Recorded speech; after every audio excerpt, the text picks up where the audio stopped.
We're now going to a fascinating session on wisdom. So, the wise man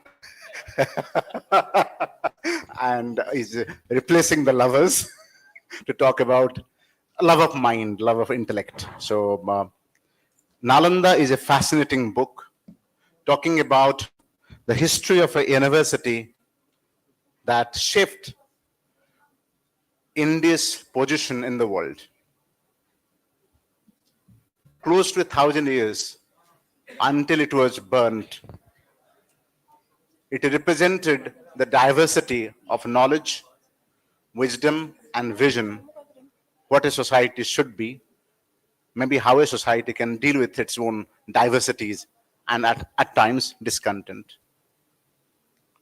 So what we today ascribe as modern Western knowledge, that democracy, dissent, diversity are essentially post-European Renaissance product, are essentially not true in the sense that they are projected. सारा ज्ञान पुनर्जागरण से निकल के आया है और थोड़ा सा ज्ञान प्लाटो, अरस्तु और सुकरात के पास था, तो इसलिए उन्होंने बोला क्या है ना, this is European renaissance. Renaissance पुनर्जागरण. जागरण कब हुआ था? चौथी पांचवी ईसा पूर्व में ग्रीस में हो गया था. उसके साथ कोई नॉलेज है ही नहीं. There is no parallel to what Greek and Latin philosophers achieved. So here is a book written by someone who has been a poet, and he doesn't like his introduction to be as a diplomat, but we cannot wish away his keen observation of countries, their strategies, their cultural connections, because of the position or the location that he is in. He is an IFS officer who doesn't want to be recognized as that, but he wants to be known as a writer, a researcher writer. So I call him as a poet, diplomat, and scholar practitioner. Someone who has written on Nalanda, keeping in mind, being very mindful of the present times. Can we have a Nalanda today? In 21st century, India has 1,200 universities and counting. Maybe 60,000 colleges and counting. We are nowhere closer to the universities that have been created much after Nalanda. Oxford, Harvard. Harvard is maybe 250-year-old, 300-old. Maybe Oxford is 1,000-year-old. We are nowhere close, either in Times ranking, QS ranking, or any ranking. So I think I see that message in his, though he's not telling that Nalanda is a possibility in 21st century, can inspire. He's not telling that. I am asking him that if Nalanda is a possibility today. But while understanding what Nalanda stood for, what was Nalanda then, how international visitors, scholars looked at Nalanda then, and what legacy it actually left for our today's generation. Welcome, poet diplomat Abhay K, who has written several poetry collections, and here is a non-fiction, thought-provoking non-fiction. Over to you. Thank you. Good afternoon.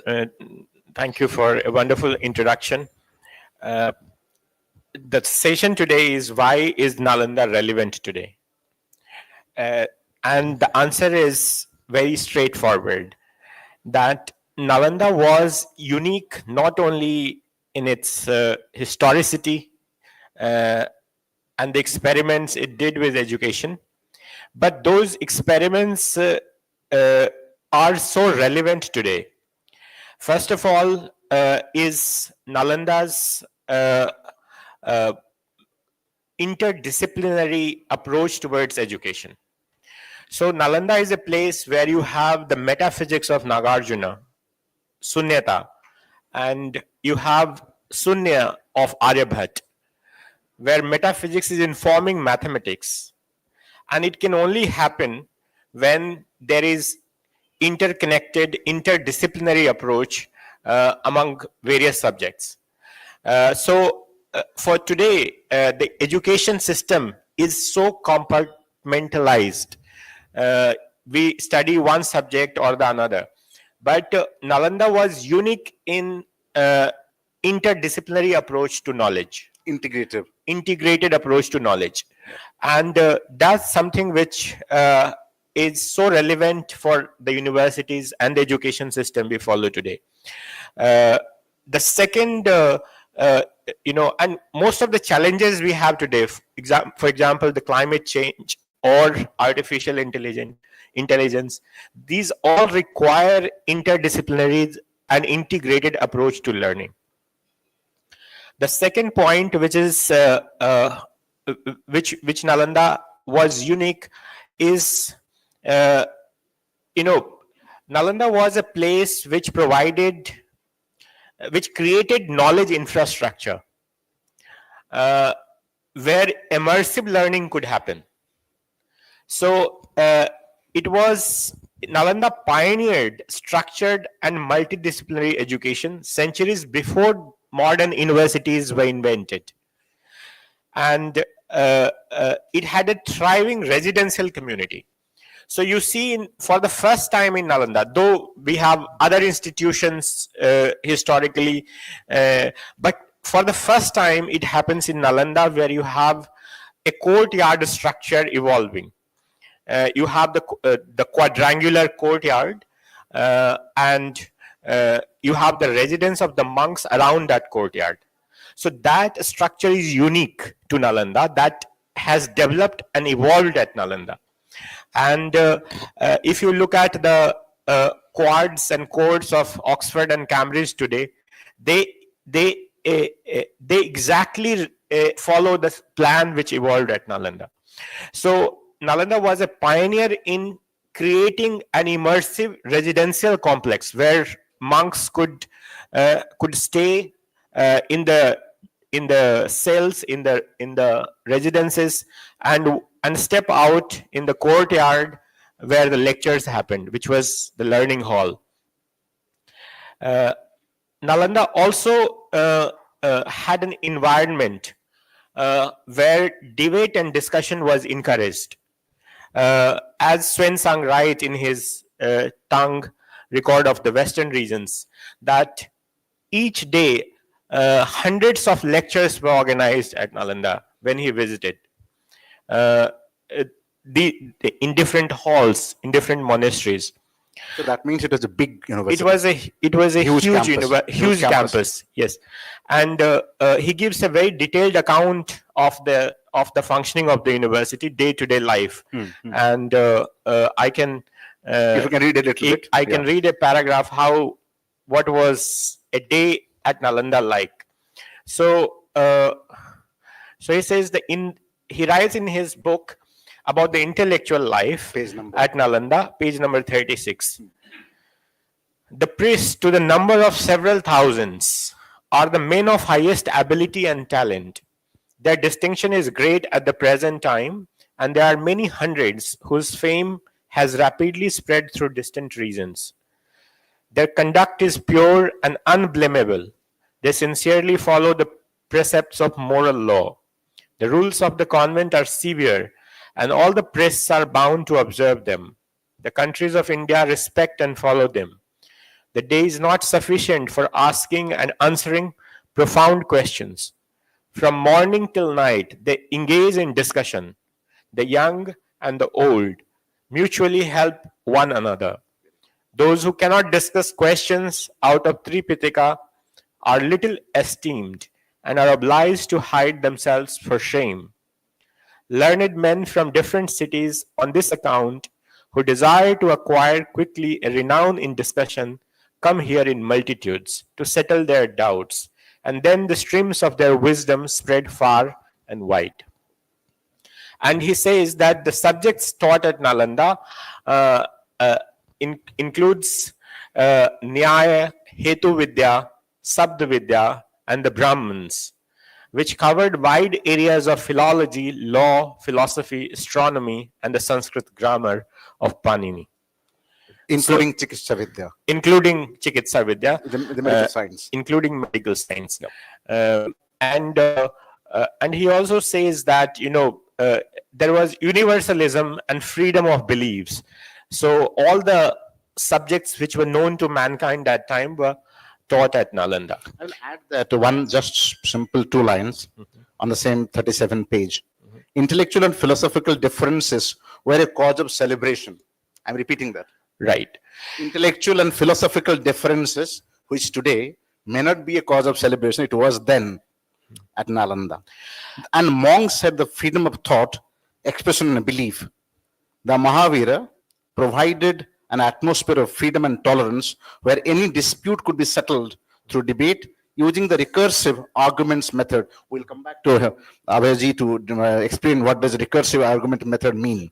This marked the first step in the process of scientific inquiry, laying the foundation of science in the first millennia CE. The winners in these debates were acclaimed universally, not killed. He has not written that. So I'm adding. So the defeaters were not killed. So Nalanda Are not converted. Nalanda also had a vast sutra library. So it was an institution which had a residential campus, a vast library, teachers who were from different countries, students. What would be roughly the strength of students around? Swensang writes there were 10,000 students during his time.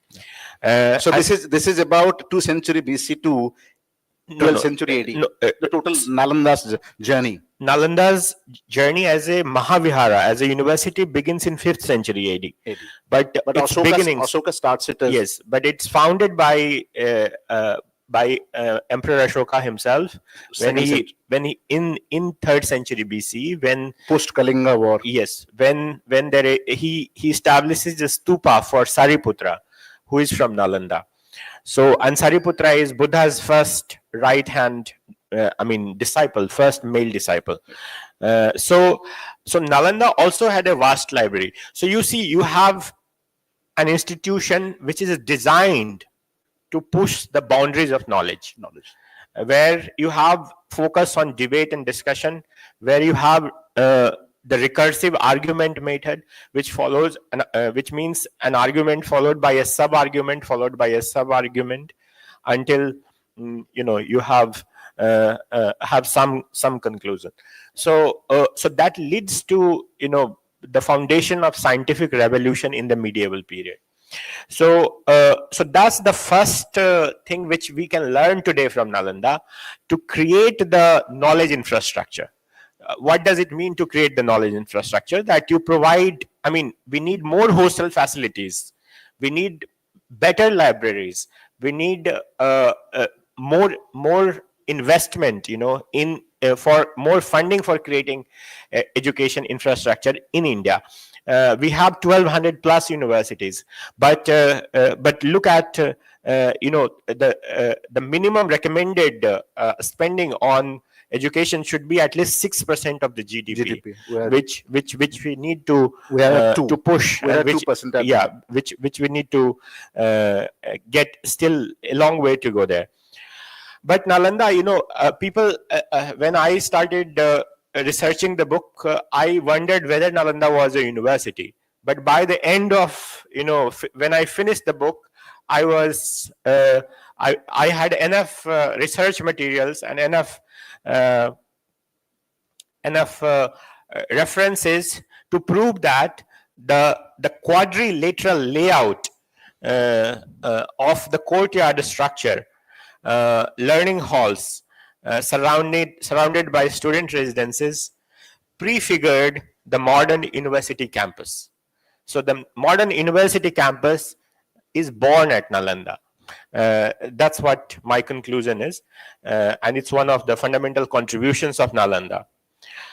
The second point, which I wanted to make was third point. The second was first was interconnected learning, interdisciplinary learning, which we require. Second is the creation of knowledge infrastructure. The third one is internationalization of education, which is very relevant today. See, Nalanda was it was an institution without borders. It was an institution which was open to one and all, which was based on merit. One quick question. So- was there visa requirement to come to India then? Not at all. Swensang did not require a visa. Itzing did not require a visa. Anybody, Nalanda had monks from various countries, and nobody required visa to. So when you say monks, so today in today's parlance, we can look at the professors. Monks means students, in the sense that So who were professors? professors were senior monks, who are more learned. So everybody was learning there. Nobody was just teaching. Swensang himself came to learn Yogacara philosophy at Nalanda. He was so learned that already so learned that King Harshvardhana, when he asked for a person from Nalanda, from Silabhadra, who headed the university that time, he sent Vice Swensang. Chancellor. He was the vice chancellor, so he sent Swensang to Harshvardhana to debate in the assembly he had, Right. for the monks. Yeah. So internationalization of education. Today India, we send more than 1.3 million students abroad, mostly in English-speaking countries. USA, UK, Canada, Australia. And only receive about 72,000 students globally who come and study in India. But Nalanda's example, look, Nalanda began with internationalization of education. The 1,200 universities we have, why can't they attract more foreign students? Why cannot we have the infrastructure, improved university rankings, strengthen the faculty, and research partnerships and publications, so that India can receive more international students, following the Nalanda's example, the Nalanda model. Yeah. Nalanda had a merit-based education system. So if you came to the gates of Nalanda, nobody really cared who you are. The only requirement was that you are able to win the argument, in the sense you were able to engage with the Dwarpala Pandit and able to answer his or her questions, and that was the only criteria to get entry into the university. And imagine, once you are inside the university, you have a scholarship for the lifetime. You don't really have to beg every 3 years for a JRF or or some or the other scholarship. So and Nalanda, you see, apart from that, Nalanda had a robust financial system, in the sense that it was patronized by the great Guptas, then Harshvardhana, and so on, the great Pala kings. They all patronized Nalanda. And so today, following that example of Nalanda, today education should be as a public good, and universities should get more financial support, maybe through public-private partnership, maybe through philanthropy, maybe through state support. But we really need to follow the Nalanda example of treating education as a public good, and students should not be made to pay loans, back-breaking loans after they finish the university. Right. One interesting insight, people talk about the admission method, as you said, merit based. तो वहां पे जो बच्चा कोई जाता था पढ़ने, gate keeper ही सामने ही पूछ लेते थे जितने सवाल, कि वहीं से ही कट के बच्चा चला जाएगा वापस, अगर वो रेडी नहीं है पढ़ने के लिए.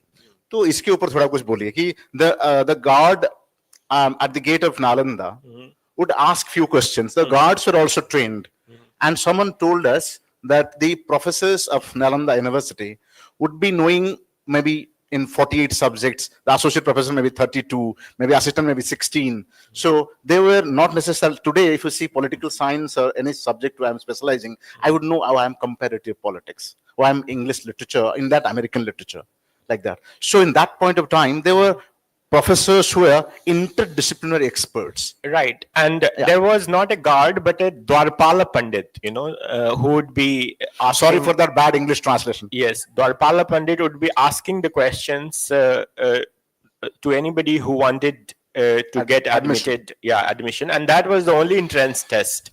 So once you are able to answer those questions, you are able to engage with Dwarapala Pandit in discussion, you would get entry. And the percentage was 2 to 3%. As Sven Sang writes, that only 2 or 3 out of 10 would get admission. So it was about 20 to 30%. Okay.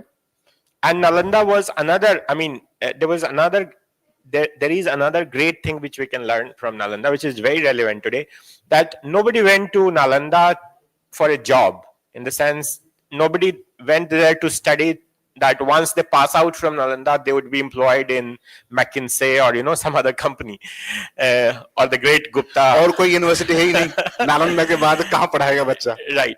So, the purpose to enter Nalanda was to seek knowledge, and that's why they were able to push all the boundaries of knowledge. That's why they were able to. That's why Aryabhat was able to find zero. That's why, you know, Aryabhat was able to see that, you know, the Earth moves on its own axis, calculate the value of pi. So because he was not really looking for, you know, he was not focusing on passing, you know, they have to clear some exam or something. It was purely, you know, the seeking of knowledge and seeking of enlightenment. Nalanda के time पे अगर Nobel prize होता तो सारे यही ले लेते, Field prize in mathematics and Nobel prize, all that. या So Nalanda was at its time, you know, much greater than all Oxford, Cambridge, Harvard, all Ivy Leagues combined together. So I think this provides a brief overview of how Nalanda was and how Nalanda can perhaps act as an inspiration today.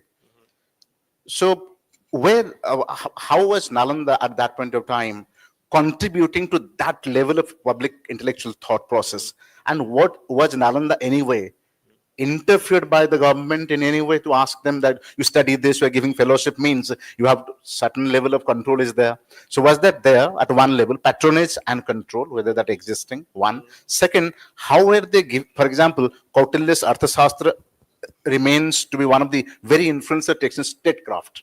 So were there anyone from Nalanda whose knowledge was anyway used in public policy of that time? And so that there was a to and fro from administration and public policy. So there are two questions, yeah. Whether patronage and control, whether public policy impact they were making. So patronage was there. You can see that, you know, there are various inscriptions which give account of patronage, which was extended by various dynasties to Nalanda. And for example, there's a king of Sumatra who writes to the Pala king that, you know, if you, he sends his ambassador to the Pala king and asks him to dedicate 5 villages for the support of monks who can come from Sumatra and stay and study. Who are staying, who are already studying at Nalanda, and for their support. So so that's these kind of patterns are there. About the control, you know, there is not clear evidence of control, but there is, you know, there is a symbiotic relationship. For example, King Harshvardhana writes to Sila Aditya, who is the vice chancellor or head of the Nalanda University, when once King Harshvardhana is traveling in this part of the world, in Odisha, and he comes across these monks who are from Hinayana tradition. You should note that Nalanda was a Mahayana Buddhist center. So and they tell him that, you know, in Nalanda whatever you teach is the sky flower doctrine. So on that, you know, Harshvardhana writes to Siladitya that send some monks from Nalanda to defeat them in of course not by fighting, but in Shastra, in debating and discussion. And so obviously there is a symbiotic relationship. They are patronizing, and Nalanda obliges by sending monks to Odisha and engages them in debate. Right. But coming to management, you know, Nalanda was an excellent example of financial management. Not only financial management, but also administrative management. Right. And you can see that, you know, in here, there's a detailed account by It Singh about the day-to-day life in Nalanda, which also gives, you know, democratic principles, like how Nalanda was managed. Page number. Page number 38. Right. So you have, interestingly, it's saying in his accounts, notes that the rules and regulations governing life in the monasteries were stricter at Nalanda than elsewhere. The administration of the Mahavihara, which was the largest in the world, was done by the entire body of monks on democratic principles, including the annual assignment of rooms to monks, the trial and punishment of any offenses, and the expulsion of those found guilty. Allocation of rooms was done on the basis of seniority. The new entrants and senior monks had a harmonious relation among themselves, and any dispute was resolved through discussion, which became the Nalanda tradition of resolving conflicts. इसका मतलब कोई ragging नहीं हो रहा था. No, you saw that, the old and the Swensang answers that, the old and young monks, they help each other. That's what he writes. No, see here, the rules, the day is not sufficient for asking and answering profound questions. From morning till night, they engage in discussion. The young and the old mutually help one another. Right. So obviously the old is not ragging the young. So the ragging concept is not from Nalanda. It is from elsewhere. Right. Right. Thank you for that. I think there are two major important questions, like the elephant in the room. How the Nalanda got destroyed? That is one question. And second question would be that how the government of India recently has like resurrected Nalanda and created a university out of it. And I think you have gone to that university, visited that place as well. You have some pictures in the book.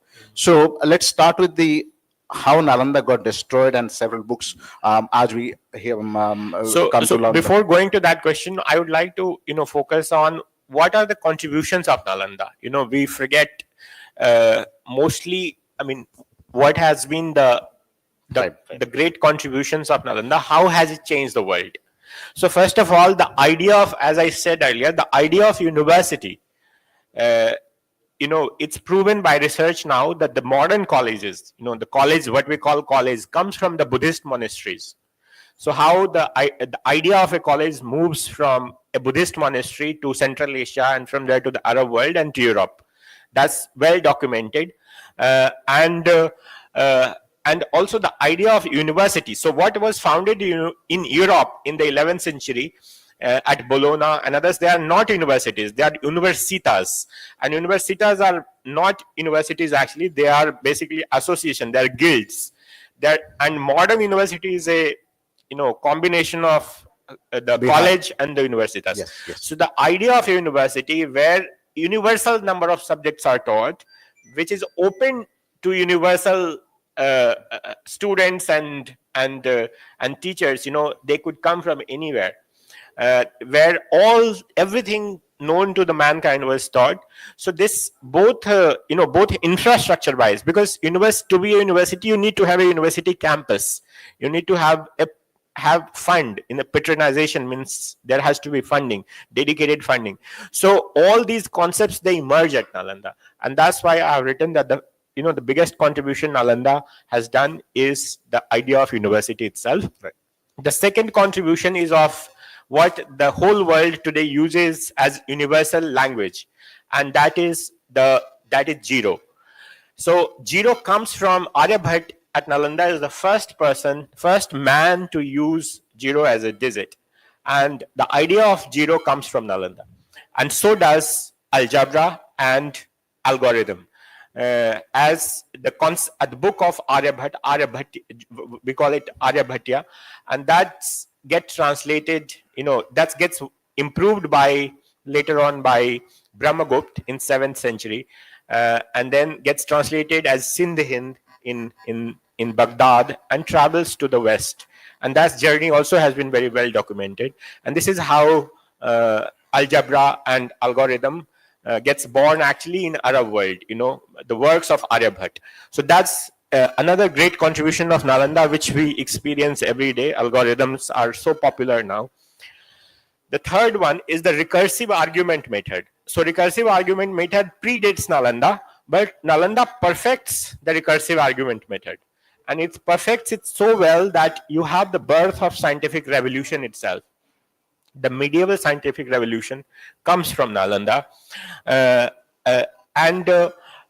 Nalanda's philosophies, Nalanda had three major philosophy: Madhyamika or Sunyata by Nagarjuna, Yogachara to study which Xuanzang came all the way from China, and Vajrayana. So these are the three great philosophies which have shaped the religious and cultural life of East and Southeast Asian countries. You will even today see in Japan, China, Korea, these philosophies are major philosophies. They are taught, there are schools which borrow their philosophies from Nalanda. And including the Tibetan Buddhism. Tibetan Buddhism and the Buddhism in Tibet and Mongolia completely comes from Nalanda, from the Vajrayana Buddhism. The world's largest Buddhist monument the design of that comes from Nalanda, the Borobudur, in Indonesia. So Borobudur architectural plan is a tantric mandala, and that tantric mandala evolves at Nalanda through Vajrayana Buddhism. Hatha yoga we do today, all across the world. Yoga is so popular. Hatha yoga, that's Hatha yoga, and that Hatha yoga is perfected by the Siddhas of Nalanda. If you try to find more literature about Hatha yoga, it goes back to Nalanda. And the Tibetan, the dharma wheel you see, like the wheels which you rotate. So that comes from the book cult at Nalanda, which developed there, and they started worshipping Pragya Paramita Sutras, and Pragya Paramita Sutras was so large that it was difficult to remember. So you have a transition from oral culture to written culture. You have the palm leaves. Yes, palm leaves. Pragya Paramita Sutras are illustrated on the palm leaves. And when Buddhism expanded, for the people who could not read, dharma wheels were invented at Nalanda so that they could just rotate the dharma wheel and get the merit, which they can get by reading the book. So medicine, for example, Chikitsa Vidya, in Nalanda, the ophthalmology, like eye science and the medicine was so advanced that the Tang dynasty, China, completely borrows its medical system from Nalanda. The Chinese healing practices. Right. Yeah. And like these monks, who come and visit Nalanda, they take the texts from Nalanda and those texts gets translated. So these are some of the fundamental contributions of Nalanda. Art, for example, the Southeast and East Asian art gets highly influenced from the Nalanda School of Art. Right. Now coming to your question of decline, if we have time, 2-3 minutes more, 2-3 minutes, 5 minutes more. So decline of Nalanda happened because of many reasons. Three of them are most prominent. The first one is the decline in royal patronage. So you have royal patronage came down. Yeah. So after the Palas, there are no major patrons of Buddhism in India left. Now, when Xuanzang visits India in 7th century, that time itself he sees that Buddhism is in decline, and slowly, but it still flourishes in Magad. Magad is supporting Buddhism up to 12th century.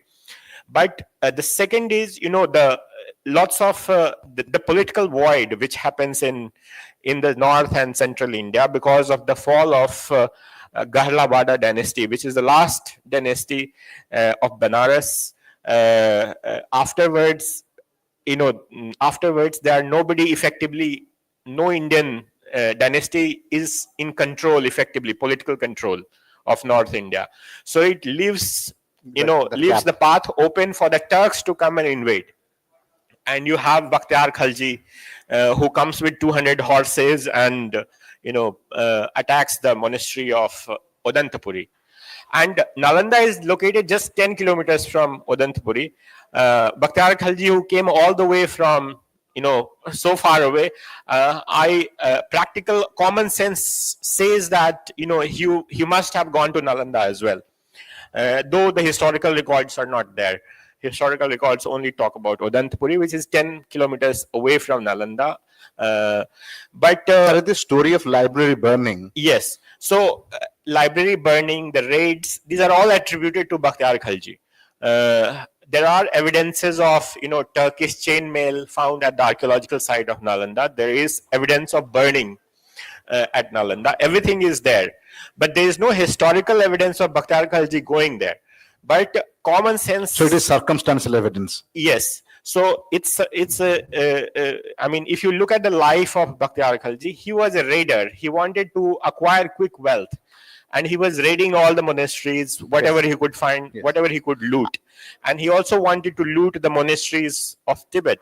And he tries to cross the Brahmaputra river, and his men are flown away by in the river currents, and he's killed by his own second in command. So that's his story. And then there's a evidence by a Tibetan monk, Dharma Swami, eyewitness account in 1235, which is about 40 years later. And he sees that only 2 monasteries are functional out of 14. Out of 40? No, 14, 1-4. Yeah. Yes. And there's an old monk, Rahul Sri Bhadra, who is teaching there. About 60-70 monks are still there. And so he says that, the Turks who are now based in Bihar Sharif or Odantapuri are regularly raiding Nalanda. So these are the men left by Bakhtiyar Khalji, because Nalanda, Bihar Sharif, which is just 10 kilometers away, has kind of survivors. It has become a military headquarters, and it's being raided continuously. So that's an eyewitness account of and then Dharma Swami goes and hides in the temple of Gyananath, which is a major temple in Nalanda, along with his guru and other monks. So, but Nalanda continues to function even after that. There's an evidence of a famous monk called Dhyanabhadra, who is a famous monk in Korea, in Japan, in China, and he is ordained at Nalanda in early 14th century. Okay. So Nalanda continued to function in a limping way, not in a full-fledged way, and it was being supported by the Pithapatis. Some amount of patronage was there. Pithapatis of both Gaya were supporting it. So what would you call as a Nalanda's glorious period, 5th century to 9th century AD? Would you like to? Nalanda's glorious period was, from 5th century AD to up to 14th century AD, you can say, because Nalanda, did not vanish. You have founding of Nalanda, Phenpo Nalendra, which is a continuation of Nalanda in Lhasa, near Lhasa in Tibet. And then the idea of Nalanda never died, actually. Lots of its sutras were taken to Tibet and to Nepal. And Tibet has lots of sutras from Nalanda. I've read this poem. Yes. And then you have the foundation of Nav Nalanda Vihara, and so many institutes named after Nalanda in Toulouse, for example, in France, in New York, in Australia, in Malaysia, Indonesia, Singapore, everywhere. Nalanda, the idea of Nalanda never died.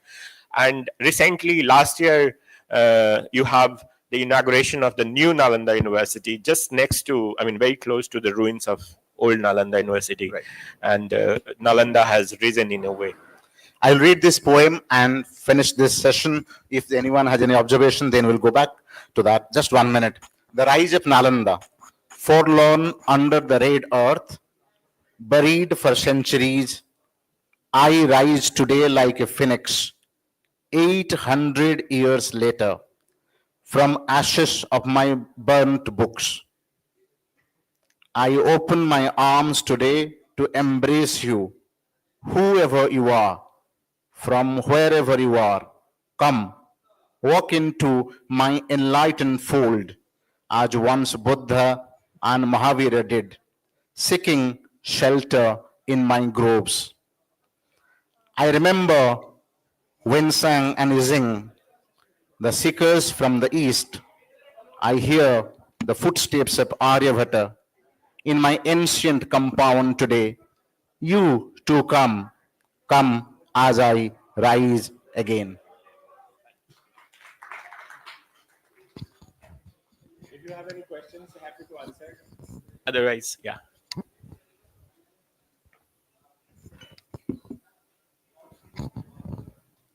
I would like your comments on 2 things.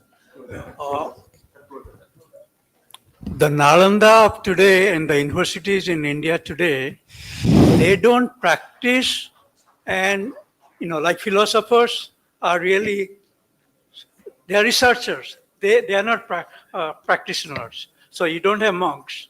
Other thing is the fact that we are speaking English about Nalanda. The language there was Sanskrit. Mohammedan Buddhism, Sanskrit was the main one. So I think those two things, because of two things, we have been colonized to forget ourselves. So no Nalanda is possible now unless we change these two things. What do you say? I completely agree with you. He is president of Jain Advaita Mahajana Buddhist Center here at Bhubaneswar. Mr. Baris Panigrahi, Dr. Baris Panigrahi. One thing colonization did was take away the confidence, civilizational confidence we had, and that confidence has to come back. That's why nobody really believes. You have to do research to tell that actually the idea of university originates at Nalanda rather than people. I mean, most of my life I only heard was Nalanda University. That was the question. Now I think many of us, including William Dalrymple and me and others, who are telling this story that the idea of a university comes from Nalanda. Idea of zero comes from us. The West even forgot that who was, from where the numbers they are using today, where do these numbers come from? We had ourselves forgotten. Nobody, in fact, in Nalanda remembers the great masters of Nalanda. We haven't talked about, he did not ask that question. But who were the great teachers who made Nalanda so great? That's there in this book. I have documented the lives of at least 26 teachers who made Nalanda what Nalanda was. Because you need people to make great universities, and we should celebrate them. But in Nalanda, there is not a single monument, not a single statue which celebrates the life of Nagarjuna or Dharmakirti or so many monks like Arya Deva or Shanti Deva, so many of them, Atisha. So they are forgotten. They are remembered elsewhere. Tibet remembers them, but Nalanda, nobody knows. I am from Nalanda actually, and nobody remembers them in Nalanda. Shariputra, the great Shariputra, nobody knows him in Nalanda. I learned only when I started researching this book. I think the Tibetans, in fact, have preserved some of the nature of Nalanda. They are still doing it in India and also in Tibet, but we have not done it. Correct. So Phenpo Nalendra was established in Tibet immediately after the decline of Nalanda. So you have this great monastery being founded near Lhasa just after Nalanda gets, takes its last breath.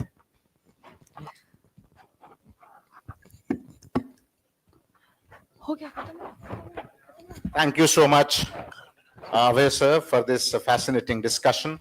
And there are several other topics you couldn't dwell upon. So, and more Nalanda, you can buy a book here, and author is available for author's copy as well. Thank you. Sign.